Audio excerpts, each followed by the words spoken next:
2 एकड़ खेत है तो 2 बोरी डाई और 5 बोरी यूरिया फ्री। अब किसान को क्या चाहिए? बिजली फ्री, सिंचाई माफ, 2 बोरी डाई, 5 बोरी यूरिया। और जो हमारे बच्चे हैं पढ़ने वाले, बच्चियां हैं, प्राइमरी से लेके पोस्ट ग्रेजुएट माने BA MA फ्री पढ़ाई होगी। और हम नीलारी विकल्प थे, ये चौरसिया थे, कर साइकिल के बटन दबाएंगे। विश्वकर्मा कह रहा है साइकिल के बटन दबाएंगे, जबकि अगली बार साइकिल के बटन नहीं दबाए थे। तब आरक्षण का फायदा क्या होगा? यही तो खत्म करना चाहते हैं कि जब गरीब के लोग शिक्षा से वंचित हो जाएंगे, नौकरी नहीं मिलेगी, तो 5 किलो अनाज से हमारा घर चलने वाला नहीं है। एक घर में एक सिपाही हो जाता है, एक सेक्रेटरी एक बाबू हो जाता है, उसके घर की हालात बदल जाती है। अब कि जो गरीब आदमी जो 2 बल्ब जलाता है, 150 से 200 बिल आनी चाहिए, और हाइडिल वाले जो बिजली विभाग वाले भेज रहे 5,000 25,000। एक दिन मैं घूम रहा था इसी क्षेत्र में, एक औरत बोली कि हमारे 40,000 का बिल आया है, बताओ भी हम गहना बेचे, खेत बेची, क्या करें, कैसे जमा करिए? हम कहे बोलना मत, 7 तारीख को साइकिल के बटन दबाइए। मुख्यमंत्री बनने के बाद अखिलेश यादव ने कहा कि सारा बिल माफ, जब 3 यूनिट बिजली माफ हो जाएगी, तो अखिलेश जी ने कहा कि न रहेगी बांस न बाजेगी बांसुरी। जब 3 यूनिट बिजली माफ हो जाएगी, किसी को बिल जमा करने की जरूरत नहीं है। ये उन्होंने फैसला लिया कि जिस दिन हमारी सरकार बनेगी, किसानों की सिंचाई मुफ्त, सिंचाई का कोई पैसा नहीं देना पड़ेगा। नेता माननीय अखिलेश यादव जी को बधाई दूंगा कि जिन्होंने घोषी की जनता पे भरोसा किया है और मुझे यहाँ का प्रत्याशी बनाया। जब मैं क्षेत्र में जा रहा हूँ, जिस तरीके का उत्साह लोगों में दिख रहा है, जिस तरीके के उत्साह को देख के मैं कह सकता हूँ आने वाली 7 तारीख को सारे लोगों ने साइकिल के बटन दबा करके माननीय अखिलेश जी को मुख्यमंत्री बनाने की पूरी तरीके से तैयारी कर लिया है। मंत्री जी, आप अपने मंत्रित्व काल में आप मऊ के लिए एक ट्रेन देकर के बहुत बड़ी सौगात दिया, लेकिन इंदारा से दोहरीघाट प्रखंड पर काम अब तक नहीं हो पाया और प्रोजेक्ट अधूरा रह गया।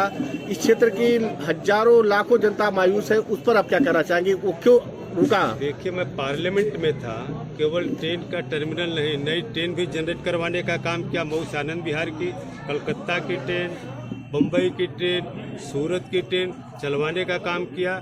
और यह जो आप देख रहे हैं इंदारा वाला, पहली बार मैंने पार्लियामेंट में सवाल उठाया था कि यहाँ मऊ से लेकर के दोहरी घाट होते हुए गोरखपुर को जोड़ने का 1000 करोड़ की जो प्रोजेक्ट था वो अलमारी में बंद थी। मेरे सवाल उठाने के बाद भी सवाल खड़ा हुआ। ONGC का प्रोजेक्ट आप लोग इंदारा में देख रहे होंगे, मेरे ज़माने में शुरू हुआ था, मैं विपक्ष में था। अगर नीचे स्टोर न मिल जाता तो हो सकता है नीचे जो 8 किलोमीटर रेडियस में जो गैस और पेट्रोल का बड़ा भंडार है, अगर अवसर मिले, कभी किसी को मिलेगा, मैं लड़ करके सरकार से प्रयास करूंगा, फिर बोर करा करके हो सकता है कल अगर पेट्रोल और गैस मिल जाए तो केरल का कोचीन बन जाए। तो जो यहाँ का नौजवान नौकरी खोजने के लिए आज रिफाइनरी में जाता है, कोचीन में, केरल में, बेंगलोर में, बम्बई में, वो सारे लोगों को रोजगार अपने जिले में पड़ेगा और दूसरे प्रदेश के लोग आएंगे।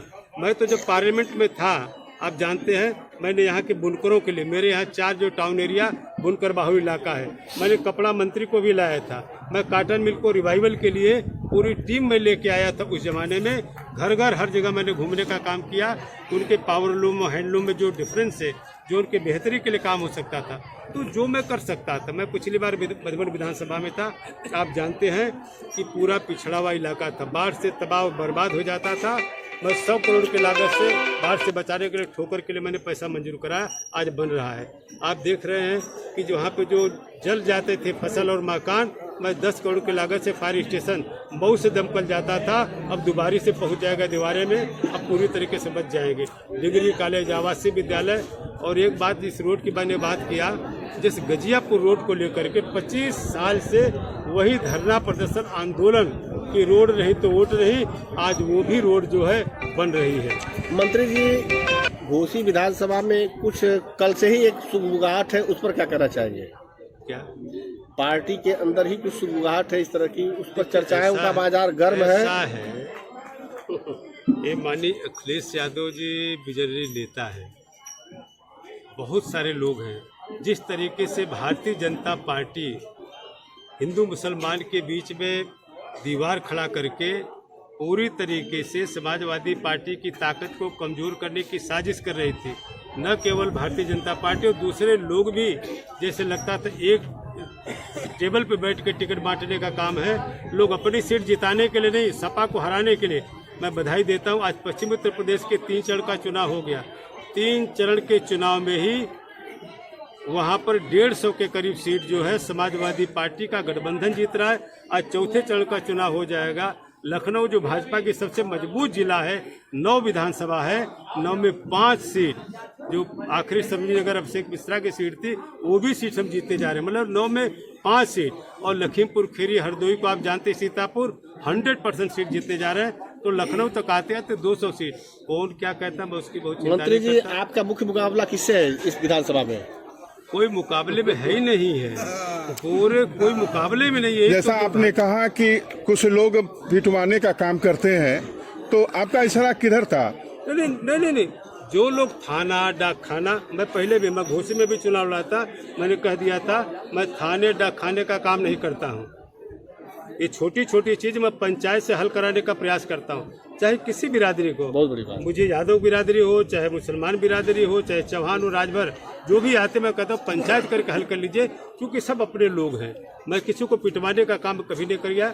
हाँ, प्रयास किया पंचायत करा करके और लोगों को इंसाफ मिले, ये मैं प्रयास करता हूँ। मंत्री जी, जो जनता है, जो वोटर्स है, समाज का जो सबसे बड़ा तबका है, उसकी कुल मूलभूत आवश्यकताएं होती, उस मूलभूत आवश्यकताओं पर सरकारों ने ध्यान नहीं दिया। जैसे वो हर आदमी उस स्तर का नहीं है कि जिसकी पहुंच ऊपर तक हो। उनके लिए जैसे मूलभूत आवश्यकता है रोटी, कपड़ा और मकान, सड़क, पेयजल, स्वास्थ्य, इसके लिए आप मंत्री रहते हुए क्या कार्य प्रोजेक्ट लाया और अब क्या करेंगे? निश्चित रूप से इसी की लड़ाई से आपने देखा होगा, जो टीम जो 11 की टीम चल रही थी, टीम 11 जी, पूरे प्रदेश सरकार को जो लोकतांत्रिक तरीके से सरकार चलना चाहिए, पूरी तरीके से तानाशाही डिक्टेटरशिप की तरह से, कोई विधायक मंत्री का कोई वजूद नहीं।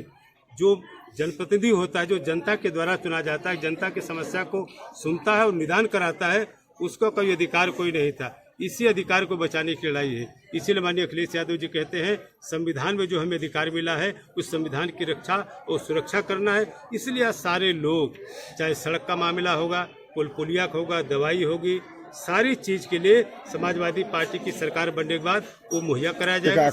एक आखिरी सवाल, आपने मधुबन विधानसभा को भी देखा और वहाँ की खूबियाँ, और आप घोसी विधानसभा में चुनाव लड़ रहे हैं, यहाँ के क्षेत्रों में क्या कमियां हैं, क्या आप करेंगे कि इनकी दिशा और दशा दोनों सुधरेगी?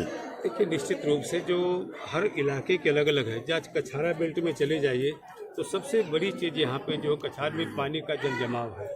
जिस जल जमाव से लोगों के फसल बर्बाद हो जाते हैं, परेशानी होती है, सड़कें पुल पुलिया नहीं बनी, वो सारा जो इंफ्रास्ट्रक्चर का काम उसको कराने का काम करेंगे, जल निकासी का भी काम कराने का काम करेंगे। और जिस तरीके से हमारे नेता माननीय अखिलेश यादव ने कहा कि सरकार बनने के बाद जो IT सेक्टर में 18 लाख सारे महकमों में खाली जो पद हैं उनको भर करके नौजवानों को नौकरी देने के बाद उस समाज के, उस परिवार को हम बेहतरी के रास्ते पर ले जाने का काम करेंगे।